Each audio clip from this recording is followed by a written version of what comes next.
South ఇండియాలోనే biggest sorry store మన Varahi silks మన విజయవాడ ఎంజీ రోడ్ లో డిసెంబర్ 4వ తారీఖున ఘన ప్రారంభం.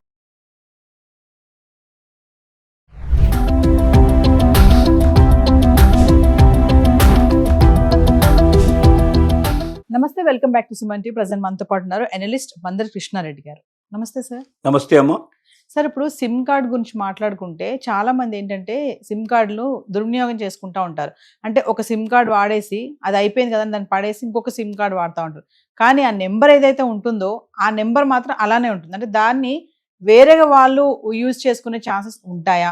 దానివల్ల ఏమన్నా మోసాలు, ఫైనల్గా ఆ నెంబర్ కనుక మనం సిమ్ పడేసాక అదే నెంబర్ని వేరే వ్యక్తి వాడి ఏదైనా నేరం కనుక చేసి ఉంటే అది అసలైన ఓనర్ మీద పడే ఛాన్స్ ఉంటాయా? అంటే ఒకసారి దాని వివరాల్లోకి వెళ్తే సార్. ప్రతి ఒక్క ఫోన్ ఉన్న వినియోగదారుడు, అది ఆండ్రాయిడ్ ఫోన్ కావచ్చు, మామూలు ఫోన్ కావచ్చు, ఫోన్ అంటూ ఉంటే ఒక ఫోన్ నెంబర్తో మనం ఫోన్ ఉపయోగించుకున్న వాళ్ళు ఎవరైతే ఉన్నారో, ఇప్పుడు వాళ్ళ దగ్గర ఫోన్ లేకపోయినా ఒకప్పుడు వాళ్ళ దగ్గర ఫోన్ ఉన్నా కూడా, అంటే కొంతకాలం ఫోన్ వాడారో తర్వాత ఫోన్ మానేశారు, ఫోను పోయింది, మళ్ళీ కొనుక్కునే స్తోమత లేదు, అది అట్లాగిపోయింది.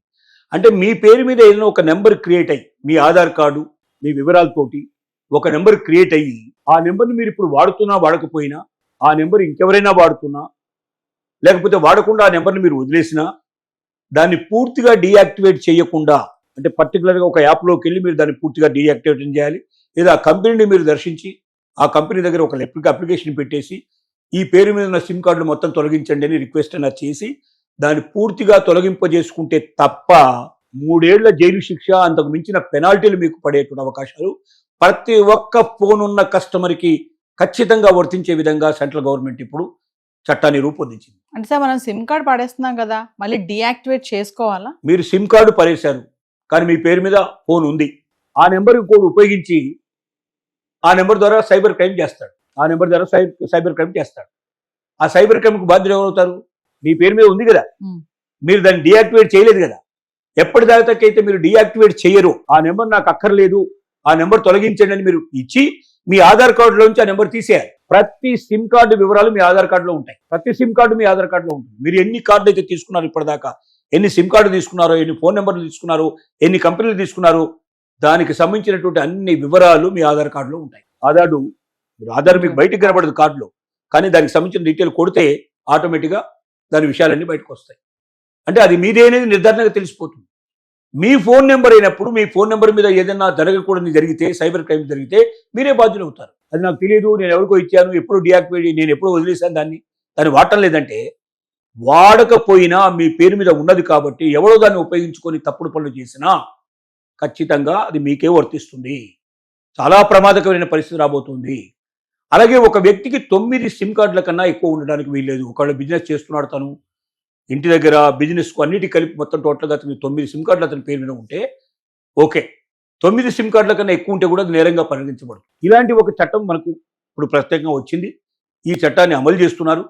ఈ అమలు చేయడం మొదలుపోయింది కాబట్టి ప్రతి ఒక్క కస్టమర్ జాగ్రత్త పడిపోతే, అలాగే ఈఎంఐ ఈ మనకు నెంబర్ ఏదైతే ఉందో, ఈఎంఐ ఈఏఏ అనే ఒక నెంబర్ ఉంది మనకు. ఇది వరల్డ్ వైజ్గా నెంబర్ ఒకటే ఉంటుంది.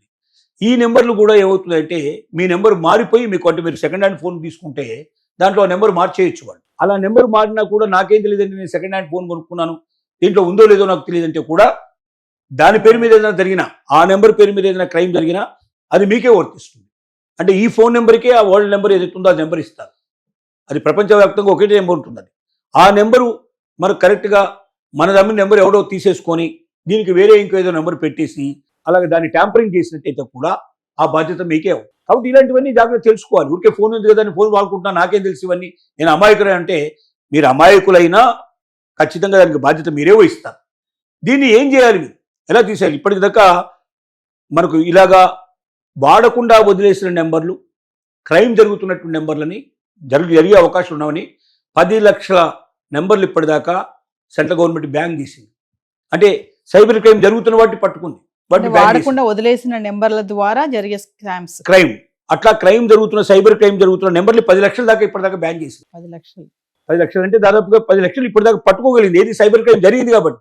జరగకుండా ఉన్నవి కోట్లల్లో ఉన్నాయి, కోట్లలో సిమ్ కార్డ్స్ ఉన్నాయి. ప్రతి ఒక్క వ్యక్తి తన జీవితంలో ఒకటి కాకుండా 2, 3, 4 నెంబర్లు వాడే అవకాశాలు గ్యారెంటీగా ఉన్నాయి. కొంతమంది అయితే 10, 25 కూడా వాడే అవకాశాలు ఉన్నాయి.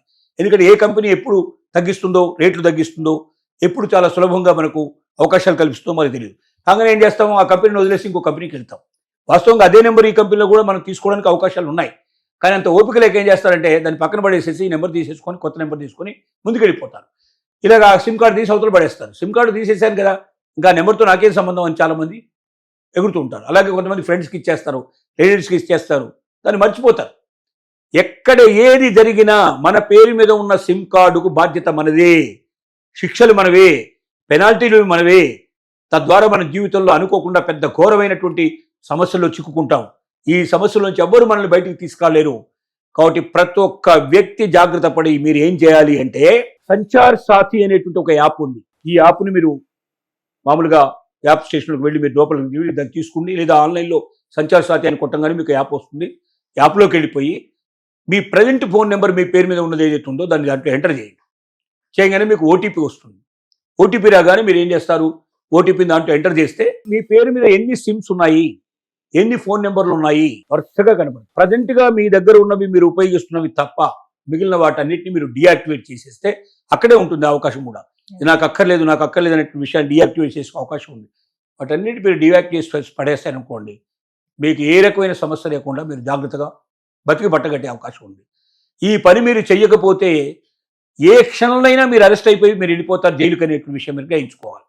ప్రతి ఒక్క ఫోన్ ఉన్న వ్యక్తి దీన్ని వర్తిస్తుంది. ప్రతి ఒక్కరూ మేల్కొనాలి, ప్రతి ఒక్కరు జాగ్రత్త పడాలి. సంచార్ సాథిని ఉపయోగించండి. మీ పేరు మీద ఎన్ని ఫోన్ నెంబర్లు ఉన్నాయో తెలుసుకోండి. వాటన్నిటిని తొలగించి అవసరమైన 1, 2, 3 మీకు కావాల్సిన మీరు పెట్టుకోండి. వాటిని జాగ్రత్తగా మీరు కాపాడుకోండి. ఇలా చేసినట్టయితే మీరు అనవసరమైన ఆపదల నుంచి మీరు బయటపడతారు. ఒకసారి ఆపద వచ్చి జైలుకి వెళ్ళిన తర్వాత దాంట్లో నుంచి బయటపడడం చాలా కష్టం. ఖచ్చితంగా 3 ఏళ్ళు జైలు శిక్ష అనుభవించాల్సిందే. ఎంత పెనాల్టీ వేస్తారో అంత డబ్బు కట్టాల్సిందే. శిక్షను బట్టి మీకు పెనాల్టీలు ఉంటాయి. ఈ పరిస్థితులు ఏర్పడతాయి. కాబట్టి ఇలాంటి పరిస్థితులు మీరు తెచ్చుకోవద్దని, ప్రతి వ్యక్తి జాగ్రత్త పడమని, ఫోను ఒక ఆయుధంగా ఉంటే ఆ ఫోనే మన లేక్షణులైన జైలుకు పంపించేటువంటి పరిస్థితి కూడా దారితీస్తుందని, అనవసరమైన వదిలించుకోండి, అవసరమైన మాత్రం ఉంచుకోండి, జాగ్రత్తగా జీవితాన్ని ముందుకు తీసుకెళ్ళమని మనం కోరుతున్నాం. Thank you.